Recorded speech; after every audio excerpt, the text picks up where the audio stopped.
welcome to this fresh new series of Asian Tigers. My guest today on the show is a veteran of the emerging markets, Jonathan Garner of Morgan Stanley. But Jonathan, very good to have you on the show with us today. Let me straight away ask you about your overweight position in India. You've recently authored a report saying that you are getting more and more optimistic about the Indian market. What's at the core of that overweight stance?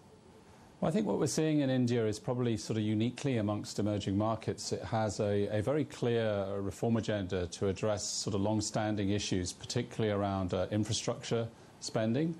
We've also seen, after I've been waiting for it for 20 years, the implementation of GST this year. We've seen the recapitalization of the PSU banks. That's something, again, that we've been waiting for some considerable time. And we think we're cyclically at the beginning of an upswing in activity and in credit growth, and therefore in corporate earnings. So when we look at corporate earnings growth, we should be getting at least high teens year-on-year earnings growth the next 2 years running. And that certainly compensates for valuations that are above the average in EM, but far from being expensive. So sort of in a nutshell, that's why we're excited about India now. But what do you hear when you speak to a lot of the investors into India? Because we haven't seen great flows from foreign institutional investors. Do you hear more skepticism, and would you say that the positioning does not reflect the kind of optimism that you're talking about? Yeah, so that's a great question. If you look at foreign investor positioning, we've gone from record overweight positioning on India about 3 years ago to a position that is still overweight, but definitely at the low end of the range. And I think what you have seen is investors reallocating towards North Asia. Now, you may then ask, well, if foreigners have broadly not been constructive on India, who's been buying the market? And that's to do with the inflows to domestic mutual funds. And in turn, that's related to the better macro balance in India, so much lower inflation and interest rates. And so that kind of self-help story in relation to domestic buying is something that is quite attractive. Only one other major market that I cover, China, has strong, persistent local flows into its equity markets. So hopefully we'll persuade foreign investors to start to rebuild positions in India now. And that is an attractive proposition in our mind. You just spoke about the macro stability factor. That's come under a little bit of cloud over the last couple of weeks, with crude moving higher, with the current account deficit showing some signs of strain.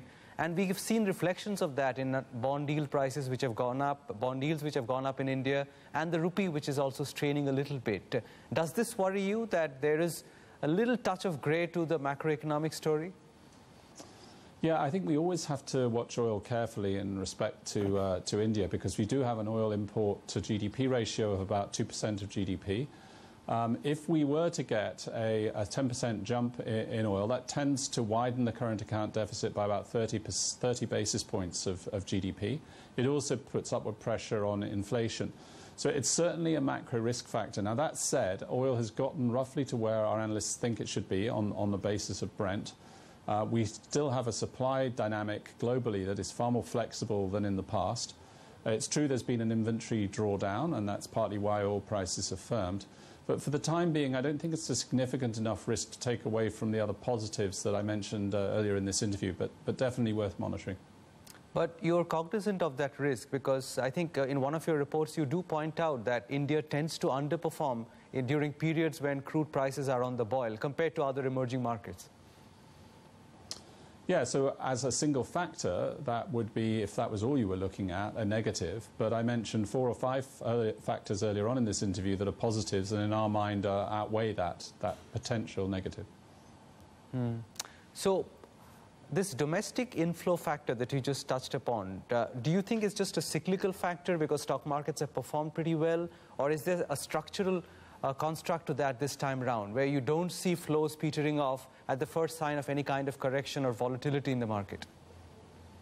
Well, they're running at about $1 billion per month, and that's higher than we've seen before, and they are more persistent than before.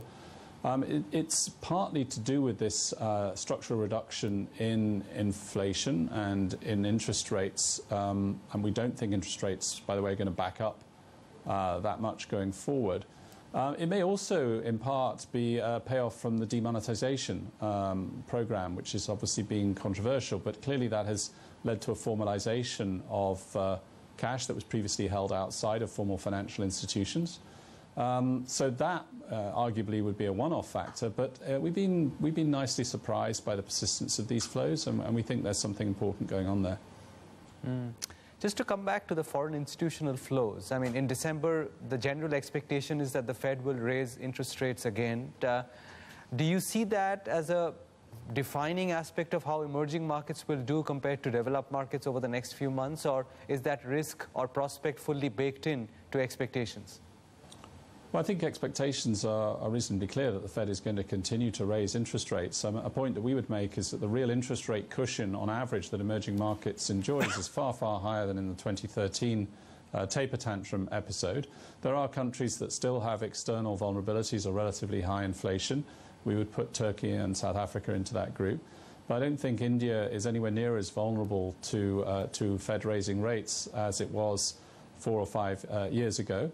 That said, it's not running a structural current account surplus, unlike, say, countries like Taiwan or China.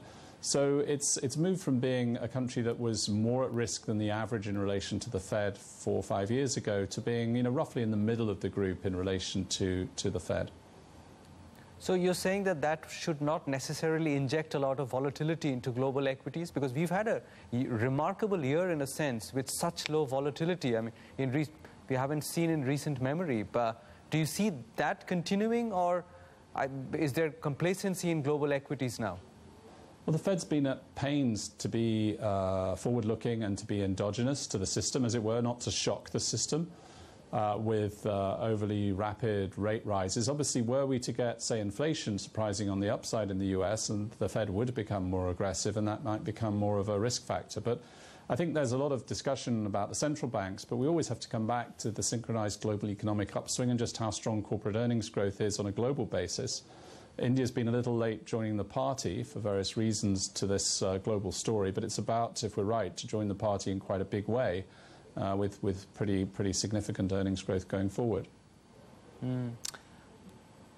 Some analysts contend that maybe economies which are more export-driven actually stand in better stead in a globally synchronized recovery. And I think our own exporters haven't done very well over the last couple of years. Our information technology sector or the pharmaceutical sector have been saddled with their problems. The recent export numbers have also not been great. I mean, how do you contend with such an argument that we are not such a strong export economy? Yeah, I think you're right to highlight that. That is a weak point. We are not currently enthusiastic about Indian IT or healthcare names. And in fact, they're likely to still be a real drag on the index from an earnings growth perspective going forward. That's both to very sort of specific issues to their business models and also to the fact that the rupee has been reasonably strong. So yes, it's true, you haven't got something like the Korean or Taiwanese DRAM supercycle ongoing that would positively affect you on the export side. But that said, I think you do still have a very strong story from a domestic growth perspective, domestic cyclicals. We touched earlier in this interview on the financial sector reform. I think we can expect that what you're starting to see in, say, two-wheeler sales and heavy truck sales will translate to really quite a buoyant environment in consumer discretionary, in domestically facing industrials, and in the financials going forward. So there's a lot of heterogeneity by sector in the outlook for India. Telcos domestically, again, is a sector that I would say is not a particularly bright spot now. But there's enough in it to mean that in aggregate, as I said at the start of this interview, we can be looking at easily high teens earnings growth year on year next 2 years. What would drive that earnings growth, Jonathan? Because it's been very disparate, the earnings picture over the last couple of years. Some sectors have continued to do well, some have disappointed. I mean, to talk about 15–17% kind of earnings growth over the next 2 or 3 years, what would be the key drivers? Well, I guess if we look at it, we've got consumer discretionary at around 16%, staples about 10%. We've got energy, the oil price, there isn't that much upstream in the index at about sort of 8.5%. We've got financials really beginning to move higher at something like 20% year on year. We've got healthcare down, as I said earlier, down about 16%. We've got telecoms down. We've got IT broadly flat. We've got materials bouncing back very nicely, which is a globally influenced sector. So materials up something like 40%.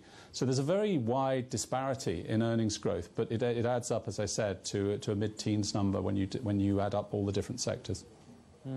That's the index, but a very large part of the discussion back in India is about mid-caps and small caps, which seems to have caught the imagination of a lot of the retail investors and domestic investors who walked into the market. How do you rate valuations there in those pockets, which are outside the large cap index? It's not an area, frankly, that I'm that familiar with because I mainly talk to large global institutional investors who are not active in small and mid-caps. My understanding from my colleague Ridham is that the valuations on some of the small and mid-caps are somewhat high and somewhat more elevated relative to large caps. What I would say on small and mid-caps is they tend to face off more this domestic story, this domestic growth story, which I think is more interesting than the, let's say, as we touched on earlier, the story in IT and pharma in the big caps. At this point, we'll slip into a quick break, but don't go away. We are back with much more from Jonathan Garner of Morgan Stanley after this very short break.